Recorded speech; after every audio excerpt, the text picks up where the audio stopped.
বিজ্ঞাপনের গায়িকা, ফুটবলের খেলোয়াড় আর ক্রিকেট খেলোয়াড় থেকে মডেল নিলে হবে না। মডেল নিতে হবে জীবন চলার পাথেও। একবার চুল হোক, দাড়ি হোক, জামা হোক, প্যান্ট হোক, ব্রাশ হোক, টুথপেস্ট হোক, আপনি হাসি হোক, কান্না হোক, খোদার কসম সবকিছুই নিতে হবে রাসূলুল্লাহ সাল্লাল্লাহু আলাইহি ওয়াসাল্লাম থেকে।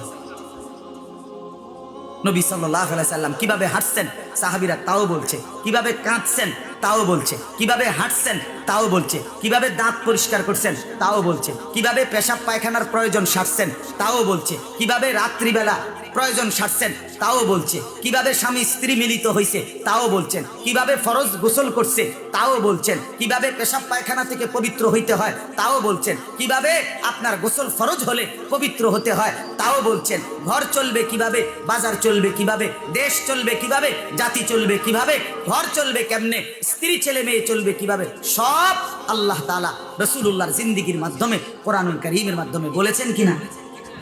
তা আপনার কিচ্ছুই বাদ দিলেন, সব ছেড়ে দিলেন, তো কেমনে হবে জীবন? আমরা টিকবো কিভাবে? বিশ্বাস করেন, আমাদের আল্লাহ ছাড়া কেউ নেই। আমাদের জন্য, আমাদের নিরাপত্তা, আমাদের দুনিয়ায় বেঁচে থাকার অধিকারের জন্য আল্লাহ ছাড়া কেউ নেই, কেউ নেই। কোন পৌঁছেগা হামে তেরে সওয়া।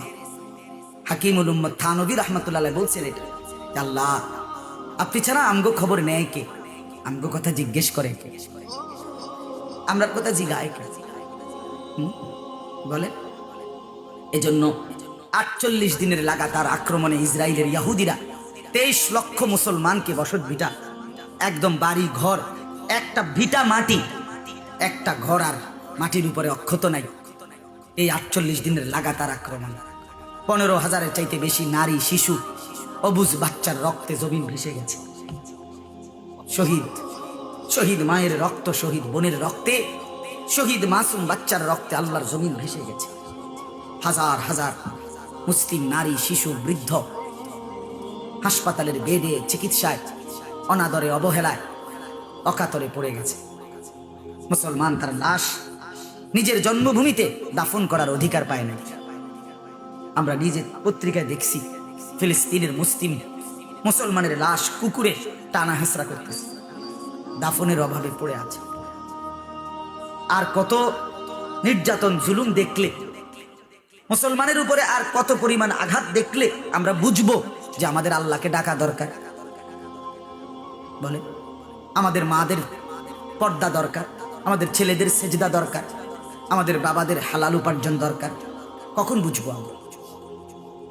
আমাদের বিজয় আসবে না আমনে বইয়া বইয়া আমরা যে যেমনে চলমু, আর আল্লাহ আবাবিল পাঠাইয়া ধ্বংস করে দিব কাফের, আর আপনি বিড়ি খাবেন, বন খাইবেন, চা দোয়ানে বইয়ে বইয়ে টেলিভিশন চাইবেন, আপনি সুদের টিয়া গণবেন, আর আমনের ফুতে বেড়ি ছবি দেখবো, আমনের মাইয়া পরের ফোলার লগে সম্পর্ক করব, আর আল্লাহ তাআলা আবাবিল পাঠাইয়া, হ্যাঁ ফেরেশতা পাঠাইয়া কাফের মুশরিক ধ্বংস করে আপনারে আমারে নিরাপত্তা দিব? জি না,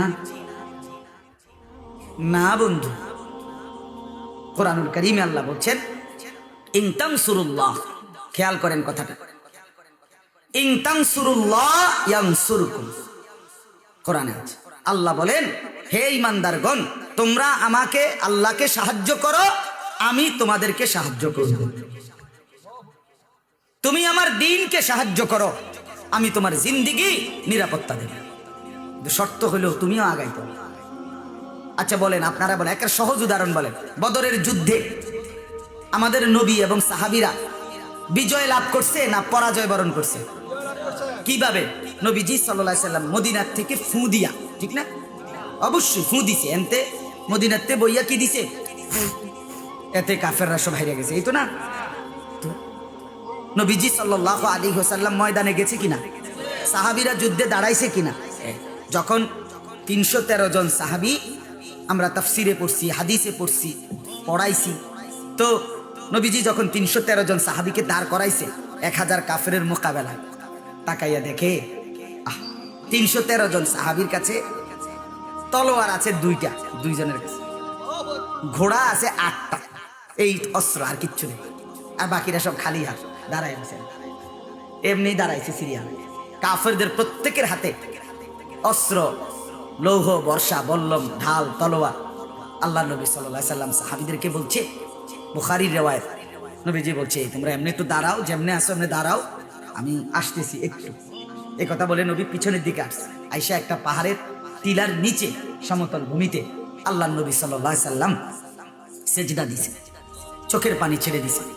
আর আল্লাহকে বলছে, মাওলা, আমার গত মক্কার 13 বছর আমি দিবানিশি মেহনত করে, আর মদিনায় আজকে প্রায় 1 বছরের কাছাকাছি, এই প্রায় 14 বছরের কাছাকাছি আমার দিবানিশি মেহনতের বরকতে, মেহনতের পরিশ্রমের ফসল আমার এই 313 জন। আমার আর নাই, আমি এই 313 জন মানুষ এখানে আইনা দাঁড় করাইবার আগে গত 14টা বছর আমি কষ্ট করছি। আমি তাইফের রক্তে আমার পিঠ পাথরের আঘাতে ঝাঁঝরা করে ফেলছি। আল্লাহ, আমার পুঁজি কয়জন? আপনি যদি আমার এই অল্প কয়জন অনুসারী এদেরকে ধ্বংস করে দেন আজকে কাফেরদের হাতে, আপনার জমিনে আপনাকে সেজদা করবে কি? আল্লাহুম্মা ইন তুহলিক হাযিহিল ইসাবা লান তু'বাদা ফিল আরদ। আল্লাহ, আমার এই ছোট্ট দলটাকে যদি শেষ করে দেন, তাইলে আপনার এই জমিনে আর ইবাদত করবে না। এই কথা বলে নবী কান্দা শুরু করছে। আল্লাহ, আপনি আপনার সাহায্য করেন। আমি যে দূর আমার ছিল, আমি নিজে আমার অনুসারী নিয়ে দাঁড়াইছি। এই ঠিক তখন কসম আল্লাহর, আল্লাহ তাআলা জিব্রাইলকে ডাক দিয়ে বললেন, জিব্রাইল, বন্ধু আমার কাঁদতেছে, যাও না, তুমি যাও, আমার দোস্তের সাহায্য করতে যাও। জিব্রাইল তখন বলছে, রব্বুল আলামিন, কয়জন নিয়ে যাইতাম না একলা যাইতাম? আল্লাহ বলে, 1000 যোদ্ধা ফেরেশতা নিয়ে এখন যাও। আন্নী মুমিদ্দুকুম বিআলফিন মিনাল মালাইকাতি মুরদিফিন। 1000 ফেরেশতা নিয়ে জিব্রাইল সাহাবায়ে কেরামের কাঁধের সাথে কাঁধ মিলিয়ে যুদ্ধ করছে, মুসলমানদের বিজয়ের পতাকা উড়ে গেছে। বন্ধু আমার, আমরা আগাইতে হবে, আমরা সেজদা দিতে হবে, আমরা বন্দিগি করতে হবে, আমাদের স্ত্রীকে পর্দাশীল বানাইতে হবে, আমাদের মেয়েকে দিনদার বানাইতে হবে, আমাদের মাকে পবিত্র বানাইতে হবে, আমাদের কন্যাটাকে পবিত্র বানাইতে হবে, আমাদের বোনটাকে চরিত্রবান বানাইতে হবে। সবাই মিলে, আবারও বলছি, সবাই মিলে হইতে হবে, পুরুষরাও নারীরাও, জওয়ানরাও বুড়ারাও, সবাই মিলে একটি সুন্দর দ্বীনি পরিবেশ তৈরি করলে আল্লাহর রহমত আসে।